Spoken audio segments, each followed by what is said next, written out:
இன்றைக்கி நம்ம என்ன டாபிக் பேசலான்னு பார்த்தோன்னா, நம்பிக்கை துரோகம், பிட்ரையல். இது நம்ம ஒன் ஆஃப் த ஃபாலோவர்ஸ் வந்து என்னை ரெக்வஸ்ட் பண்ணியிருந்தாங்க. அவங்களுக்காக இந்த டாபிக் பேசுகிறேன்.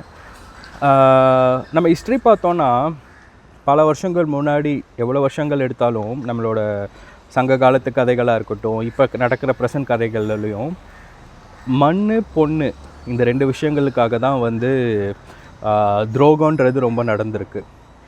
பெண்கள் பற்றி எனக்கு துரோகம் பற்றி எனக்கு சொல்கிறதுக்கான அனுபவம், வயசு, எக்ஸாம்பிள் என்கிட்ட எதுவும் கிடையாது. ஆனால் ப்ராப்பர்ட்டி பற்றி சொல்கிறதுக்கு என்கிட்ட 2 பெரிய எக்ஸாம்பிள் இருக்குங்க. பர்சனலாகவே நான் ஃபீல் பண்ணது. அதில் ஒன்று சொல்கிறேன், உங்களுக்கு ஒரு சின்ன கதை மாதிரி சொல்கிறேன். அது ஒரு ஊரில் 2 சிஸ்டர்ஸ் இருக்காங்க, அக்கா தங்கச்சி.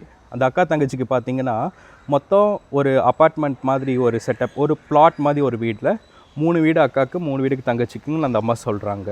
ஒரு சின்ன மனஸ்தாபத்தில் அக்காவும் தங்கச்சியும் சரியாக பேசுகிறதில்ல. அந்த அம்மாவுக்கும் உடம்பு சரியில்லாமல் போகுது.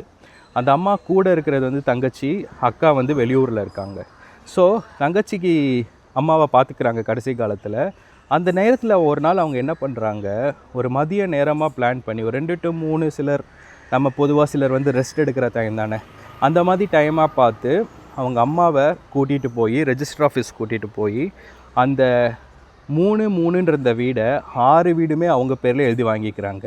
இது அவங்க அம்மாவுக்கும் வந்து சுயநலவில் தெரியலை, அவங்க அக்காவுக்கும் தெரியலை.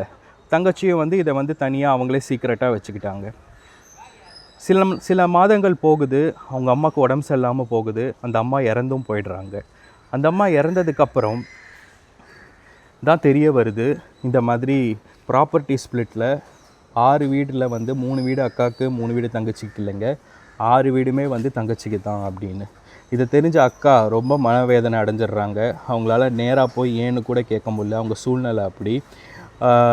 அதனால் அவங்க ரொம்ப உடஞ்சி போயிட்டாங்க.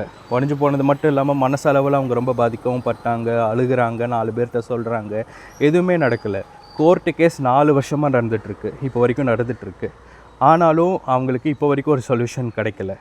ஆனால் நான் என்ன சொல்லுவேன்னு கேட்டிங்கன்னா, பர்சனலி உங்களை ஒருத்தங்க துரோகம் பண்ணுறாங்கன்னா அவங்களுக்கு வந்து நம்ம திரும்ப வந்து அவங்க நல்லா இருக்கக்கூடாது, அவங்க வந்து கஷ்டப்படணும் அப்படின்லாம் நினைக்கணும்னு அவசியமே கிடையாது. ஏதோ ஒரு காரணத்துக்காக தான் அவங்களுக்கு இந்த துரோகம் உங்களுக்கு பண்ணியிருக்காங்க.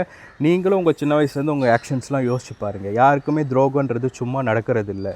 அப்படி ஒரு வேளை நீங்கள் ஒரு தவறும் செய்யாமல் ஒன்றுமே பண்ணாமலும் உங்களுக்கு அந்த துரோகம் நடந்திருந்ததுன்னா, அப்போ நீங்கள் எங்கே கவலைப்படுறீங்க? நீங்கள் அவங்கள ஒன்றுமே பண்ண தேவையில்லை. இறைவன்னு நான் சொல்லுவேன், சிலர் யூனிவர்ஸ்ன்னு சொல்லுவாங்க, சிலவர் கடவுள்னு சொல்லுவாங்க, ஒவ்வொருத்தர் ஒவ்வொரு முறையில் சொல்லுவாங்க. அவங்க பார்த்துப்பாங்க. நீங்கள் ஏன் அதை பற்றி கவலைப்படுறீங்க? நீங்கள் நிம்மதியாக இருங்க. இசையமைப்பாளர் வித்யாசாகர்னு ஒருத்தர் இருக்கார். அவர் ஒரு பாட்காஸ்ட்டில் நான் பார்த்தேன் அவர் பேசுகிறத. அவர் என்ன சொல்லியிருக்காருன்னா, நமக்குன்னு இருக்கிற பொருள் நம்மளை தேடி எப்படி இருந்தாலும் நம்மளை வந்து அடைஞ்சிரும். அது யாராலையும் வாங்க முடியாது. ஒரு பொருள் உங்களை விட்டு போகுதுன்னா அந்த பொருள் உங்களுதே கிடையாதுங்க. நல்லா யோசிச்சு பாருங்கள். நீங்கள் அவனுங்க மன்னிச்சிருங்க, ஆனால் மன்னிக்க மாட்டார். சீக்கிரமே இன்னொரு வீடியோவில் சந்திக்கிறேன். நன்றி.